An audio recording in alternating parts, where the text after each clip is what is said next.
So good to see your face, man. Miss you. Oh, good afternoon, everyone. Good morning, good afternoon, good evening, wherever you may be tuning in. Welcome to the VertiMax VIVE Podcast. First and foremost, I need to thank VertiMax for providing us this venue to talk about building resiliency.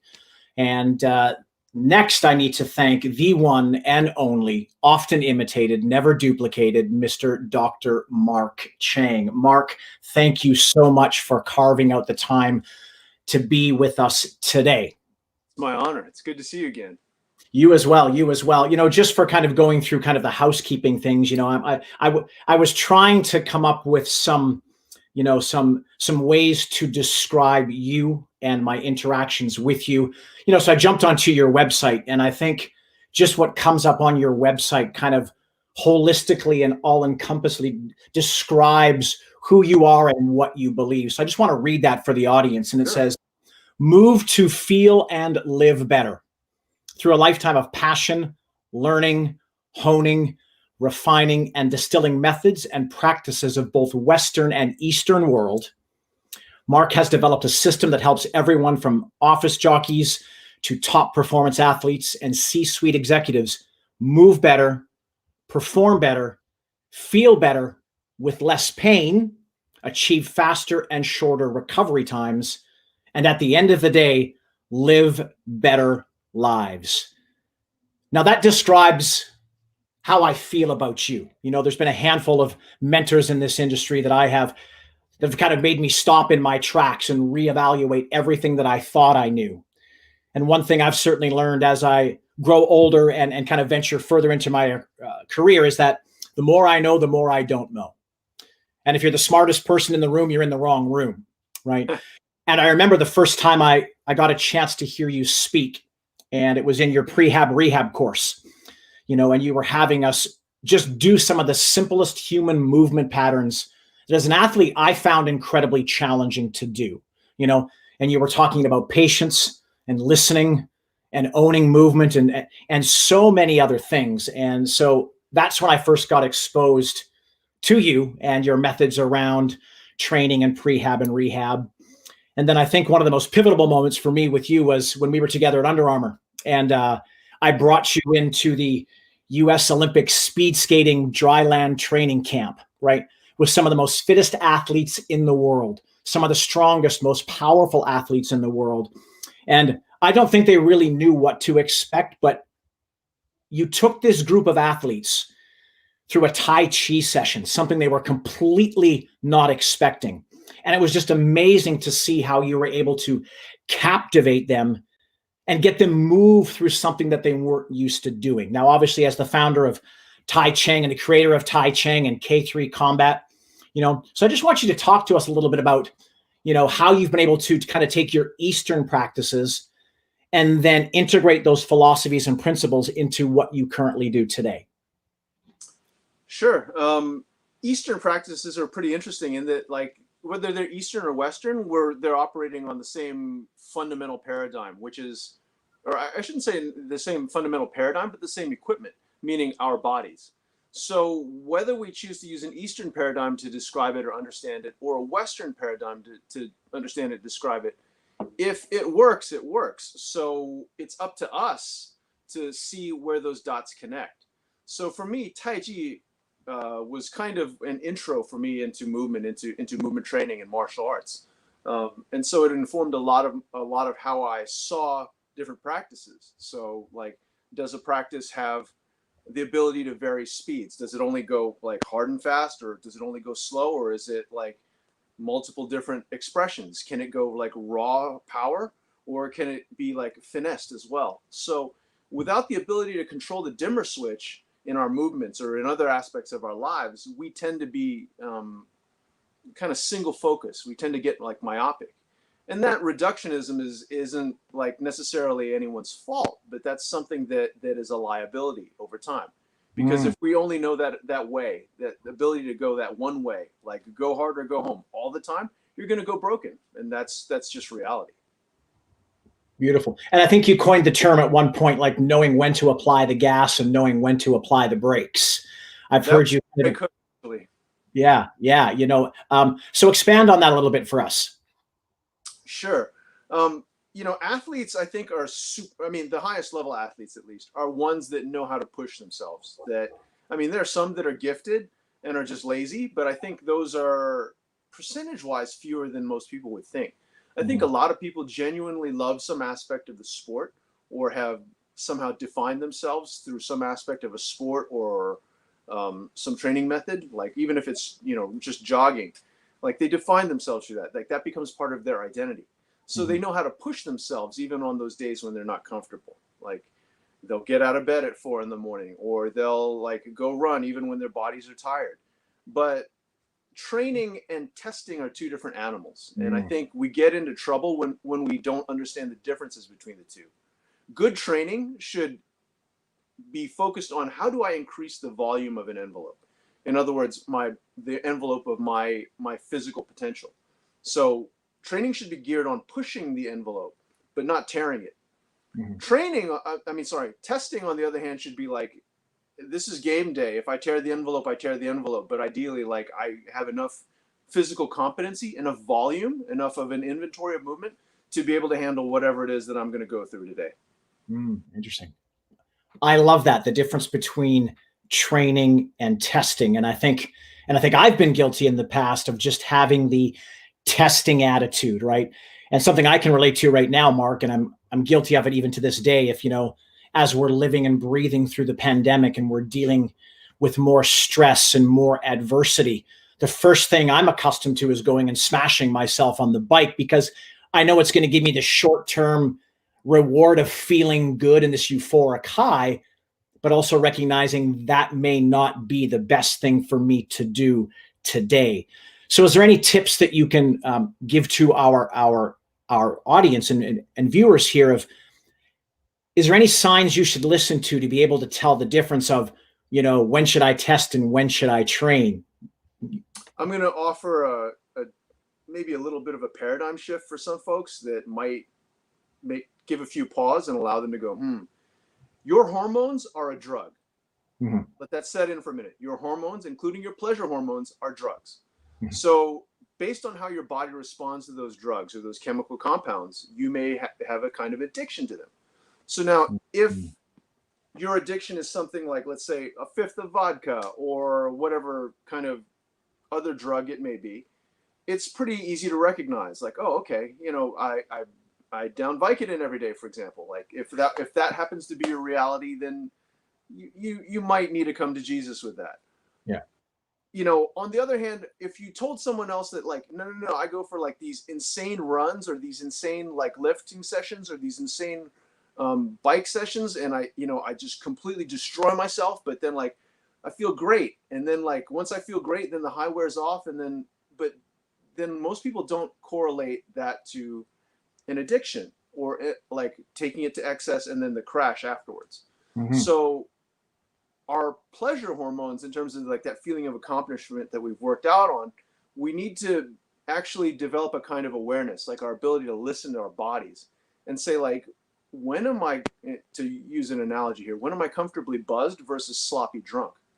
So in terms of training, can you achieve that training effect such that, like, okay, yeah, I'm pushing the envelope a little bit. This is a little bit challenging for me, but my ego's not writing checks that my body can't, cash. I love that one. Is my ego writing checks that my body can't cash? Damn. Wow. So on that point in listening, you'd mentioned something at some point in previous conversations about how traditionally we've been brought up to kind of mute our bodies as opposed to listen to them. So I think this kind of correlates. So can you expand on that one a little bit? Yes. I think it's super important for any human being to be able to listen to their body. So if you can listen to your body, listen to those signs and symptoms, listen to those sensations that you're getting back, you'll have better control and ideally better performance. And then also too, you'll have a better finger on the pulse of what's going on with your health. The issue is that oftentimes in terms of training or in terms of like even parenting, we say like to our kids, like, No, don't distract yourself. Focus on the task at hand. But sometimes in doing that, in focusing on the task at hand, we tend to mute that feedback, that crucial feedback that we're getting. Like maybe our body feels restless because of something. Maybe there's an underlying condition. Maybe there's like just a lack of circulation somewhere, like maybe your chair is uncomfortable. Maybe your posture isn't right for the particular situation that you're in. Maybe there's some underlying condition in terms of like strain or even like poor sleep or hunger, or like for little kids, right? Because kids are now at home all day long, or some kids are at home all day long because they have to be doing remote learning. I mean, focusing for those kids in those particular situations, we as coaches / teachers / instructors / clinicians need to be able to tailor make our approaches towards those kids. There's some kids that are distracted because like they're distracting themselves. They've got something else going on because like there's just something else that's not allowing them to focus. And then we need to help them learn how to create an environment that allows them to focus. But on the other hand, oftentimes we penalize kids, or we penalize our charges when they're listening to their bodies and saying, no, I need you to dial in. I need you to focus. I need you to do this. Instead of, I need you to listen to your body and then work with me. Inform me with what's going on. And then we can together make a more intelligent decision to keep you injury-free and performing better. I find it quite amazing that you've been able, and I completely get it, that you've been able to correlate something like parenting and asking your child to stay focused on a task, and how that parallels or transfers over to our roles as personal trainers, clinicians, strength and conditioning coaches, where we're constantly telling our athletes, I need you to focus. I need you to work harder. I need you to do better. But that whole component of just being a better listener in our professions and asking for their feedback, maybe they're just scared to tell us that their body's starting to breaking down and fear that we won't react the right way. So how you were able to connect those two dots, because I'm a parent now, I find that incredibly insightful, that, that we can take some of these principles you're talking about, and no matter what we're doing in life, that it all applies. That's absolutely, wow. That's really cool, Mark. Thank you for sharing that. Dude, what'll trip you out is that, like, as a clinician for myself, there have been times when, whether it's professional athletes, collegiate athletes, like high school athletes, or just like random recreational athletes, how many times people will come in and I'll be like, dude, you've been suffering with this for how long? And there's no way that this could have been something that just popped up out of the weekend. Like, really, what's been going on here?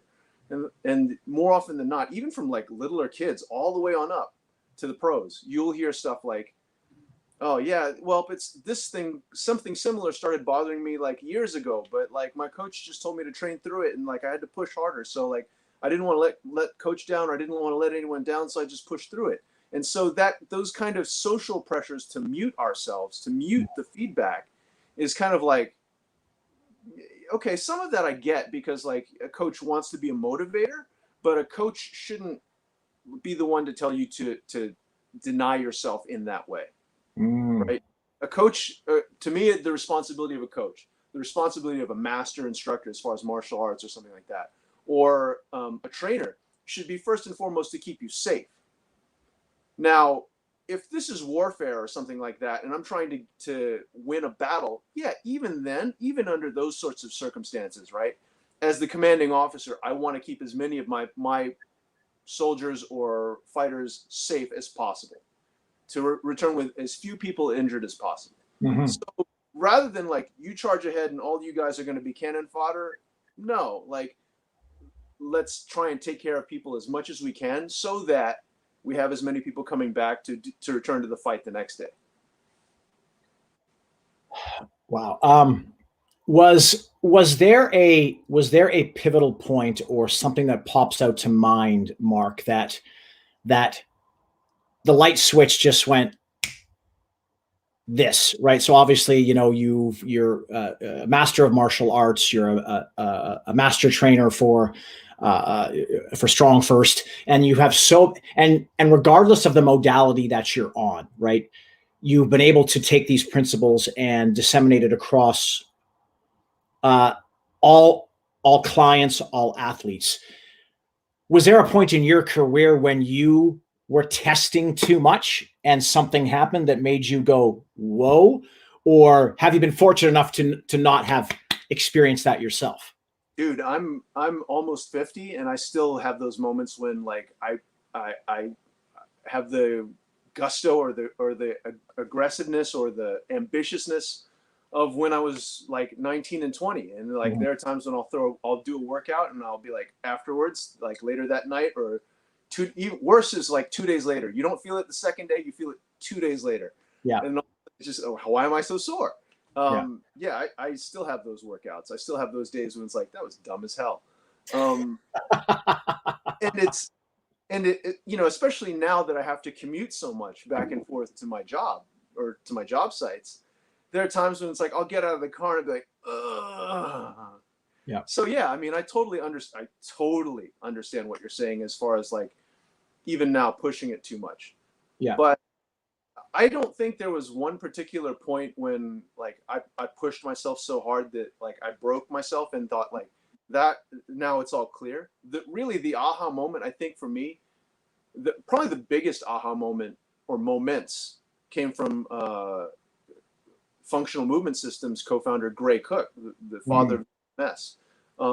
One time I remember I was sitting with him at the bar after an FMS level 1 or level 2 when they were I think it was the level 2 at that time, when they were just introducing corrective exercise in level 2.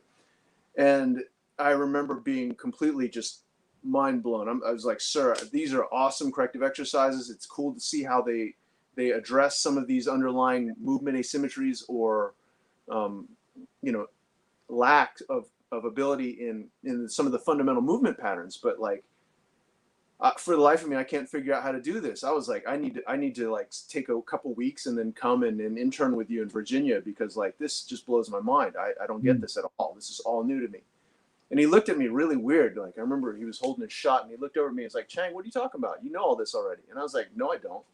He goes, yes, you do. I go, I'm at a complete loss, sir. Why don't you clue me in? He goes, you've been doing martial arts for how long? I go, most of my life. He goes, guess what? Go back through that. Go back through all of that. You know it all. And were it not for him giving me that line at the bar that night, it was like, it made me reevaluate everything that I do in training, or stuff that I'd overlooked in years past in training. And coming back to it and seeing like, oh, all of these little practices that we tended to poo-poo for whatever reason or couldn't contextualize were actually to improve performance. So they were actually geared towards widening that envelope so we could do more. What would some of those corrective exercises be, right? Because I love that, right? So I think there's a big misconception. I think earlier on, I can speak for myself in my career, you heard corrective or you hear prehab, rehab. It's like, I don't need to worry about those. It's funny how we're only concerned with them once we're injured, but being able to go, this is stuff that I can actually do to widen my envelope and increase durability. Give me an example of some of those corrective exercises that you find incredibly powerful that can help widen that envelope. Okay, again, I'm going to quote him a lot here, but then again, since you're lobbing the ball up at me, I'm going to just swing it right away. Absolutely. Gray has one that I think is one of his one-liners that I thought was so brilliant. He said, train the deadlift, maintain the squat. So, for example, that one to me is like worth its weight in gold. Like a lot of people, if you look at the average adult who comes in, even the average adult athlete who comes in, you have them pick something up off the floor or pick up something heavy off the floor. Their squat pattern or their deadlift, as far as the hinge, will not be hip centric or not be like leg centric as much as it is lumbar centric. So like a lot of the movement that they're expressing is from that lumbar spine flexing rather than the hips flexing. And you know, some of it's cultural. I get it. Like we sit in chairs all day long. So like most people's nervous systems stop, what's the word I'm looking for? Stop being familiar with how to squat, or the hips stop learning how to flex past 90 degrees. Because most of us, if you look at the average American adult, for example, right, or the average Western adult, never mind America, it's pretty rare to see individuals like that flex their hips up past 90 degrees, unless your sport requires it. Now, most cyclists that I've seen, even like their hip flexion doesn't necessarily come up that high, and I'm sure you can speak to that. Yeah. So if we're not training those ranges of motion, our brain is going like our brain and the rest of our bodies are conservative systems. So like if we're not using something, our brain wants to free up memory or free up ability, or our body wants to free up tissue to better or more efficiently do what we have to do. And because of that, then like those movement patterns that we were all doing when we were 2 and 3 years old, like deep squatting with our feet flat, with our hips doing most of the work, with our spines ramrod straight or slightly in extension, like we lose that. So that's, I think some of that's just cultural, because, they're in some parts of the world that are considered the third world, they have awesome squats and they have like great hip health and they have less lower back problems. I mean, they have other issues, health issues that are intrinsic to their particular part of the world and their culture. But knee, hip, lower back health compared to us, way different. Yeah, I can, personally, I can completely attest to that because, as you know, cycling is my jam, right? Whether it be indoors or out, and I certainly have a problem getting into full hip extension, even with a basic just floor hip press, trying to get my knees and my hips and my shoulders level in a simple body weight hip press. It's uncomfortable to me, right? So I can completely relate. A great question here from Al. He says, what's the best way to get athletes to buy into corrective exercises? Awesome. So Al, the biggest trick is to not call it a corrective exercise. If you call something a corrective, like this is where language is really important, because like we say things to try and like give it some marquee value, right? Like, oh, this is a corrective exercise, so this will be really beneficial and blah, blah, blah, blah, blah. But when an athlete hears that, it sounds punitive. It sounds like you screwed something up, therefore now you have to do this corrective exercise. So automatically there's a mood shift to like, crap, I don't want to do this. If you, on the other hand, if you say, hey, dude, check it out, there's a hip mobility exercise that I want you to do, check this out. Like you should be able to do this exercise and feel the difference when you run. It'll feel great. So you can do this as like a little bit of a fine tuning or whatever. Wording it like that might actually give you the buy-in that you need. Yeah, great question, great answer. The joys of live broadcasting when you have a cat that wants to get out of the room. Great. So yeah, so I guess language is everything, right? We know what they want, we know what they need, and I think it's that fine dance between the two of them, right? It's the art of the language and the coaching you use, and then the art of trying to slip some of those things into your programming to psychologically make them think they're getting. Dude, I will tell you that first interaction I had with you in your rehab level 1 course, just holding some of those basic simple movements, say like the Sphinx, right? Like it made me sweat and concentrate so hard. I found that more difficult than a deadlift or a squat, right? Because my body wasn't used to those. And it wasn't until I went through that to understand that, yes, this is difficult for me, and everyone's level of perception of difficulty is going to be different. But just simply listening to you explain on the day the importance of these simple, basic movements that may come from corrective or rehab, and that's completely changed how I think about not only my own training, but my programming in general. So I'm gonna throw something at you for a second, just a nugget for thought here. Yeah. Oftentimes we as coaches or movement professionals or clinicians think we know what someone needs and what they need to do and like how to do it, but really, this is where like language and perception are important, because oftentimes we have ideas rather than knowing for sure what someone needs. So our ability to listen and measure feedback and audit our processes as we go along oftentimes gives us the advantage as far as results and buy-in with our athletes or our patients or our clients. Yeah. And that buy-in is That buy-in is so important, isn't it, Mark?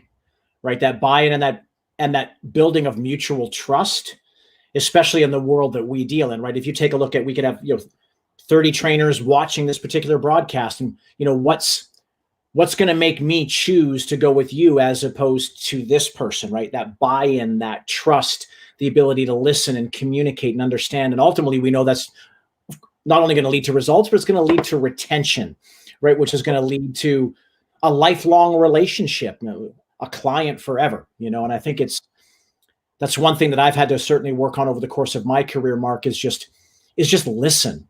And sometimes we don't have to have all the answers. It's just that importance of just listening to understand need. And that's so important in building trust, I believe.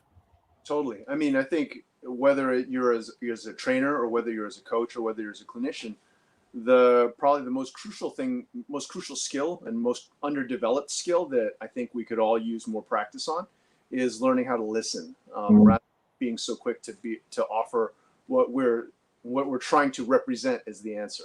So yeah. Oftentimes people will give you the answer. That's well said. Well said. Jesse has a question here. Any tips to help coaches or their coaches understand that it's not always about going hard and being the most fit team on the field and pushing through fatigue? The easiest metric to teach people that are in positions of leadership or positions of coaching or positions of training, to tell them to look for when someone's putting forth great effort or really trying their best, but their movement potential or their performance is starting to either plateau or go downhill. The moment it plateaus, you want to stop. The moment it starts going downhill, they're already inhibited. So, if you don't see improvement, ease, right? Just because someone's plateauing and you think they're going to break through, sometimes they're breaking through, breaking as in breaking some tissue, rather than actually breaking through performance. So, I understand that there are some athletes where it's the mental game and you need to get them mentally into the game. And, that's a case-by-case thing. You need to be able to assess whether or not if the physical performance is solid. And if the physical performance is solid, but the output's not there, then yeah, maybe there's something that might be mental. On the other hand, more often than not, we've got rather gifted athletes that are pushing hard. But if they're plateauing, then maybe you're just, as the coach, forcing them to do so much of the same old stuff rather than the stuff that they need to do that will pull the linchpin and allow all of the blocks to fall into place. Wow. That was a mic drop, and I'm trying to find a way to explain what I just heard, but how you just said there's a difference between breaking through or a breakthrough. That is mind-blowing, right? Sometimes you're breaking through a plateau, which can be positive, but then you're actually breaking through. Wow, this is why I love spending time with you, because you're always dropping these beautiful knowledge bombs that just make me go, once again, the more I know, the more I don't know. I mean, a lot of this stuff, I think it's just been I've been unfortunate or fortunate enough to experience this, and then had great minds like Gray or Pavel or, my clinical mentors or other coaches that I've worked with along the lines, verify what I've experienced and say oh yeah, there's a difference between pushing the envelope and tearing it, or one of the things that I try to focus myself on as far as when I train my clients is my motto now, right? And it's make every rep rehabilitative. So the whole MO for my business, and certainly for K3, is to make every rep rehabilitative. Everything that we do should feed a better outcome for you, whether it's mentally, whether it's emotionally, whether it's physically, whether it's in terms of performance. Regardless, something should make you feel, play, move, understand, vibe better. And if it doesn't, why do we have it in a programming? That's a great question. That is a great question, Mark. One way I can certainly take what you've just said in terms of pushing the envelope and performance dropping, as a performance athlete, if I go back to my days of training as a cyclist. You know, you're doing X amount of sets trying to hold so many watts. And when you can't hold that wattage anymore, you've now reached that plateau. And if you start to push anymore, then you're actually doing more harm than good. That's how I can relate that from my world. One thing I certainly, learned from you and my many interactions, if we take a look at the strength and conditioning world, where we're getting our athletes to do sets or reps and saying an athlete has to get a certain amount of reps, right? So, even though it may say, okay, we want you doing 10 reps of X amount of weight, psychologically our athletes think that, oh, I need to get to that rep because that's what my coach told me, as opposed to recognizing, well, that 5th rep didn't really look too good. Maybe I'll try one more. Probably not going to get any better. And recognizing that, making them know it's okay to stop, even though we didn't hit what our target is, and making them feel good about that. Yeah, actually, some of my best performers, as far as both clients for fitness / rehab / strength and performance training, are the ones that now, after working with me for a little while, know when to bench themselves. Like if I say, we're going to shoot for, in this particular set, 10 reps, if they're not feeling it after 7 or 8, and you can tell that like the 7th or 8th rep was okay, but not like rock star, then they'll put the bell down, or they'll put the bar down, or they'll put the whatever, they'll cease the activity, because they know they were trying to borrow to get the performance rather than them owning it. And so one of the things that we talk about a lot in K3 is like, you want to make sure that as you're training, as far as your outputs go, you want to build a quantity of quality. So if you're not building a quantity of quality, you're just building a quantity of crap. And oftentimes that crap ends up being like deleterious or injurious, right? So like you may be able to pull, I don't know, whatever, 500 pounds off the floor.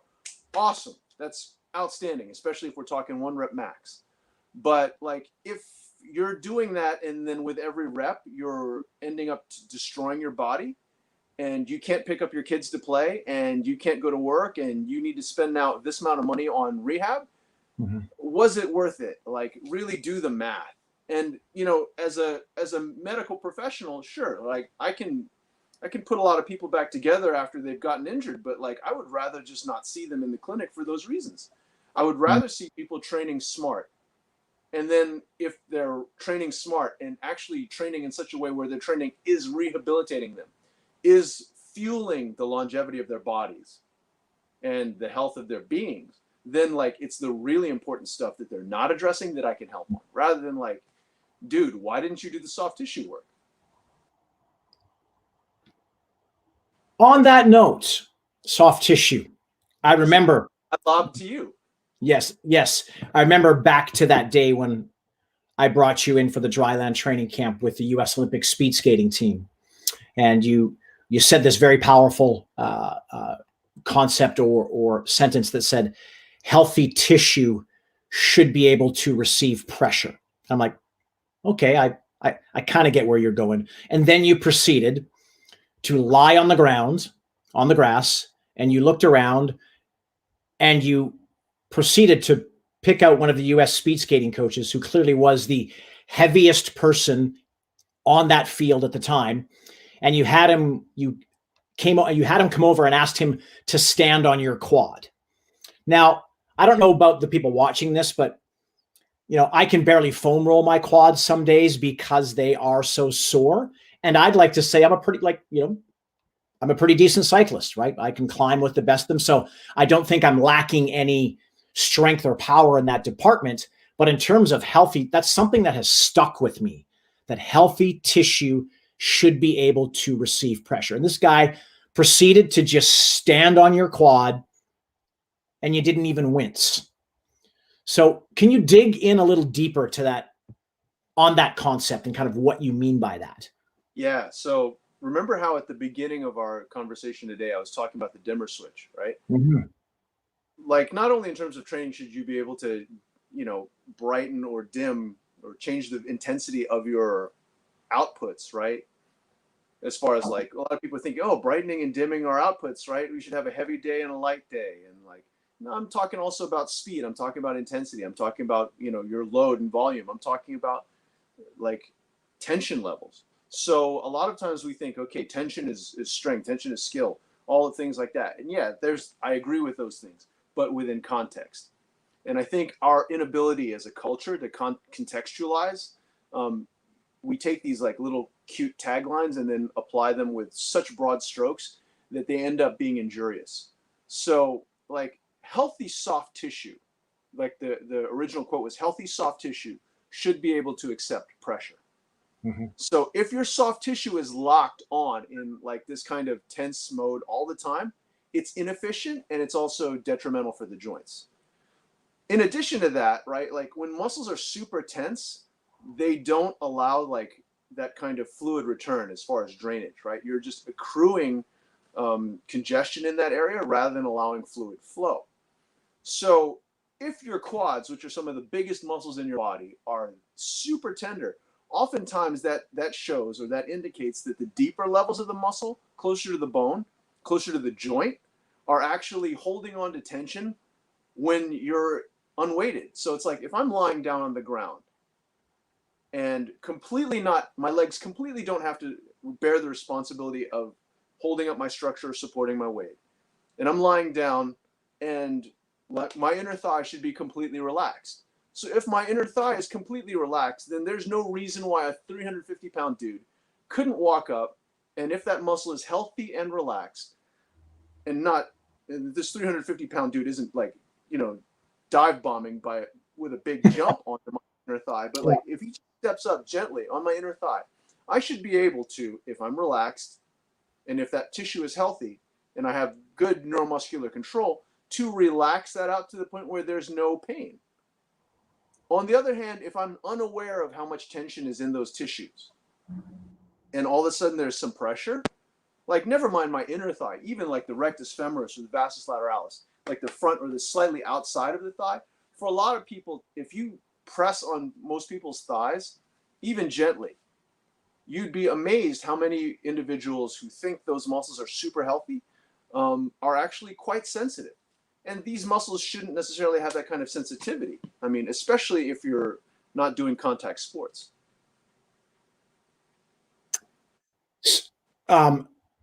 So in terms of being able, so what I'm hearing is being able to breathe and relax, right? And I remember doing a session with you one time, and I think it was actually the first time I interacted with you, and we had done some of your rehab stuff, and we were taking something like, I think it was a kettlebell front squat that you had somebody do. And obviously when we get to the bottom of any movement, whether it be a deadlift or a squat or a kettlebell front squat, in the bottom, we have this tendency to create tension and just contract everything and hold our breath. But you got them at the bottom of the kettlebell squat to breathe and completely relax in the loaded part of that movement. And that's something that kind of really made me go, wow, like at the bottom of movement, can you have your clients or your athletes relaxed in the moment of exercise under the highest load or tension? It was a completely like having to switch a thought process on that. Can you explain that a little bit more? Yeah. So with a squat, for example, right? Like if I'm holding a load, right? Usually if it's a kettlebell front squat, it's not going to be a maximal load. So for people that are used to like Oli lifting and they're like front squatting like massive amounts of weight, I wouldn't encourage them, especially if they're like flirting with their PRs, to go down to the bottom of their squat and then relax into it. They need that kind of tension to be able to rebound back up or to be able to come back up, as well as to maintain that intra-abdominal pressure so that their lumbar spine stays like secure. Mm-hmm. On the other hand, if you have a sub-maximal load or like a rather light load, for you to be able to drop down to the very bottom of a movement pattern, especially one that like should not be that challenging for you, and relax into it, tells me that you have a good amount of control there. Like if you cannot relax under like points of a stimulus, then what ends up happening is that stimulus becomes pain, or it becomes threat, right? So one of the things that I talk about a lot of times in prehab rehab 101 is distress versus eustress. So any stimulus is neutral by itself, right? If it's distress, if it goes towards distress, then that means that stimulus that you're providing causes anxiety, creates harm, is something to cause like a negative reaction. Eustress, on the other hand, is something that, like, as I'm giving you this particular stimulus, your body is now benefiting from it. Just because it's a particular stimulus, depending on the individual, they may perceive it one way or the other. And that's not all in terms of mental perception. That's also based on their biomechanics. We as coaches need to be able to moderate and just keep a finger on the pulse of, like, or rather monitor, that's the word I'm looking for, is what are my people reacting to this particular exercise with? Maybe a get up is a great exercise, but for that one particular person, like, they're finding an uncomfortable point of grip, the bell's resting funny on their arm, like they're too distracted and too stressed out. This isn't a productive environment for them. Let's change or modify the situation so that they can benefit from this. And so with foam rolling, for example, in soft tissue and recovery and resilience, what we want to do is not so much just say, like, hey, get down there and breathe. It's like, allow your body to be in contact with the roller, slow down. So instead of rolling back and forth over the roller at, like, a crazy rate of speed, looking like you're, like, trying to just rush to get into your workout, understand that training your muscles to be able to relax under the stimulus of pressure on the roller is a kind of training too. You developing that control over your body to go, like, wait a minute, I need you to relax. And then when you relax, you go, oh crap, that hurts. Okay, that's an indicator that the muscle in there that is in contact with that roller is more tense than you realize. And if you're not intentionally tensing it, try and develop control so that you can release it. So developing control over our muscles doesn't just mean contraction. It also means relaxation. That's the yin and yang here. Wow. So what I'm taking from that is understanding the difference between distress and eustress, right? And I think us being able to recognize that is that, we can still modify movement or exercise to ultimately help them reach their ultimate goal, whatever the movement pattern might be. It's just us having, I guess, the openness and the openness to be able to say, hey, I need to meet them where they're at to take them where they need to go, right? And if we're not opening ourselves up to that, I think we're not doing we're not doing our clients the service, and we're doing ourselves a disservice as fitness professionals, in my opinion. As human beings, I think a lot of us, so, like, we want so much to be respected. We want so much to be useful. We want so much to be able to contribute. But a lot of times, like, in doing so, we identify contributing or helping with talking rather than. Yeah. So there certainly is one thread that's weaving its way through this entire chat, and that is the power of listening. And kind of, I think our industry, when I say our industry, I'll say health and fitness professionals under the umbrella of everyone who's watching and listening, is that it's a very ego-driven industry, right? It's a very competitive industry. And, I always, there's this fine line between arrogance and confidence in what it is that we do, right? And I think once we recognize that ultimately there's always going to be someone who knows infinitely more than us. And that's the reality. And if we do not open ourselves up to listening and learning, both with our clients and, say, spending time with mentors like yourself, Mark, I think that's one thing I've learned as I've kind of aged through this career, is that I'm more curious now than I ever have been, right? I'm not taking things for face value. I ask more questions, and out of my desire to be more curious, this whole world has opened up to me, right? In ways that I never thought it would. As opposed to being here, I'm now here, and you certainly have played a big role in that. So I'm very grateful for that. Thank you. And again, today, more mic drops.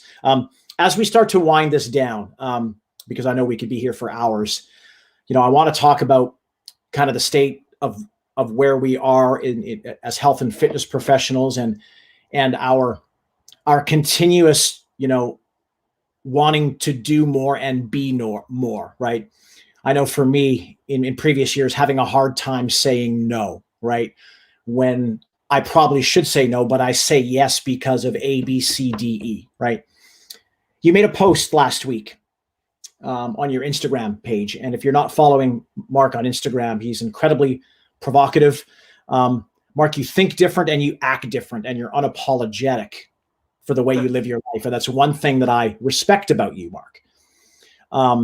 You made this post and you titled it "Thievery and Failing." And I'm like, oh, where's Mark going with this one? Right. And then you proceeded to talk about, there's many things in our life and people that want something from us. They want our time. They want our energy. And I'd like you to kind of break that down on what you meant by thievery and failing and how it relates to what we do as health and fitness professionals. Right. Thievery to me came out of the idea of like stealing opportunity, right? Like I feel like I steal opportunities to do all kinds of things. Like I have these opportunities to, whether it's work with certain clients, spend time with my kids, now spend time with my parents because they're here thanks to the pandemic, to do this kind of live stream chat with you, to do my own training, to whatever, right? We have all of these different opportunities. And because of all these opportunities, for us to honor any particular one of them, we have to devote time and energy to those. But in devoting time and energy to those individual pursuits, we're taking time and energy away from something else, whether it's our kids, whether it's like our rest and recovery, whether it's like, oh, I should do some road work, or I should foam roller, or I should stretch, or I should do my meal prep for the week. It's these things that I think like we don't understand, that no matter what you do, something's going to fall off the table.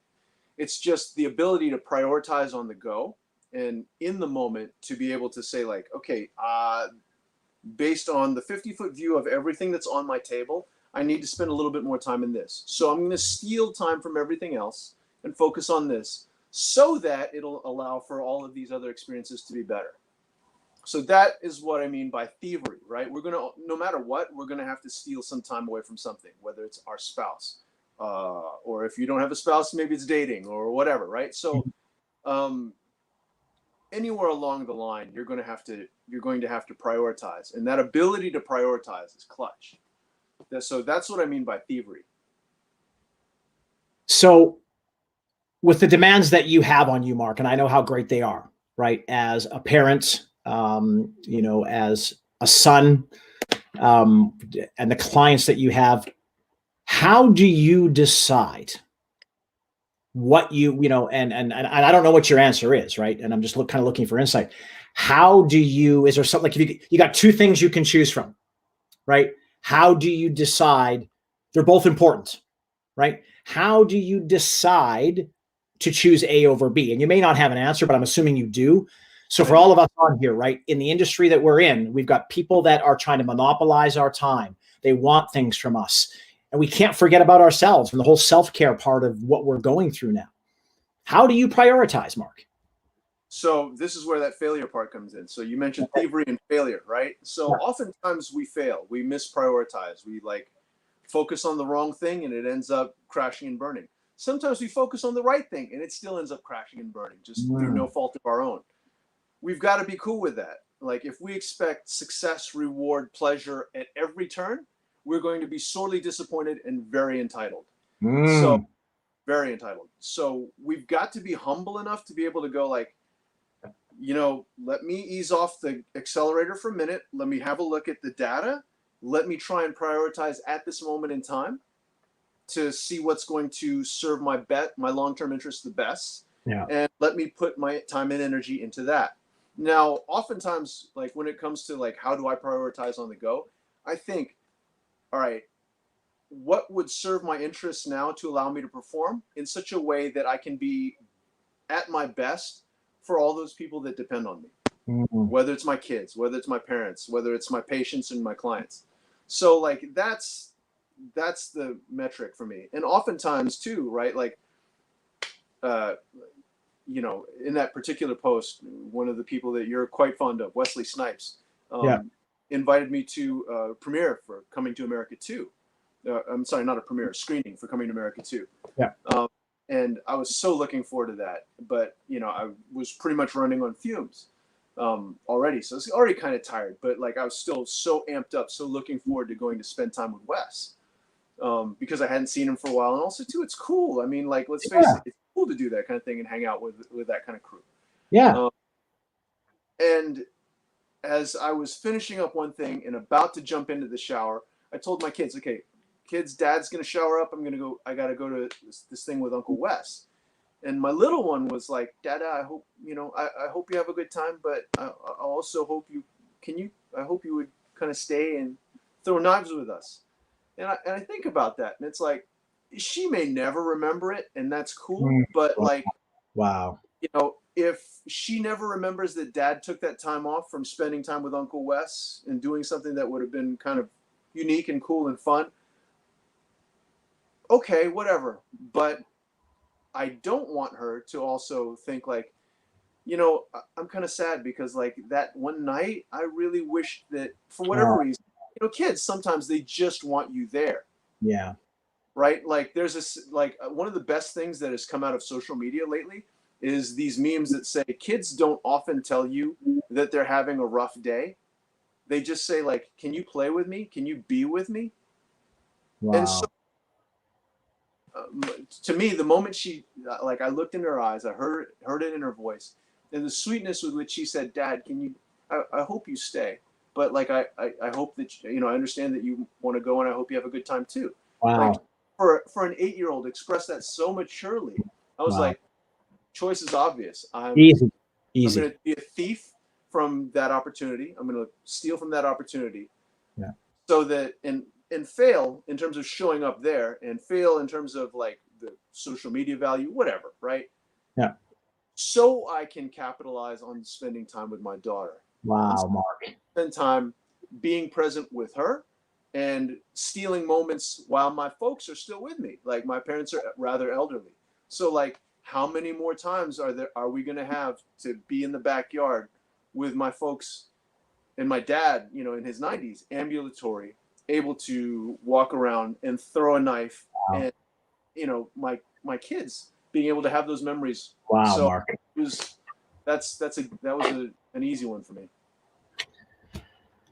That was very yeah. I as you know, Mark, I'm a new father, and I have no idea what I'm doing, and I'm trying to figure it out. But I'll honestly, I watch quietly from the background for how you are a dad, and I know you make mistakes and you learn from it, but hearing stories like that just make me go like, what's actually important, right? What's actually important? And I think for all of us on here, we've been in the situations where maybe we didn't make the right decision, and maybe the consequences were small, maybe the consequences were big.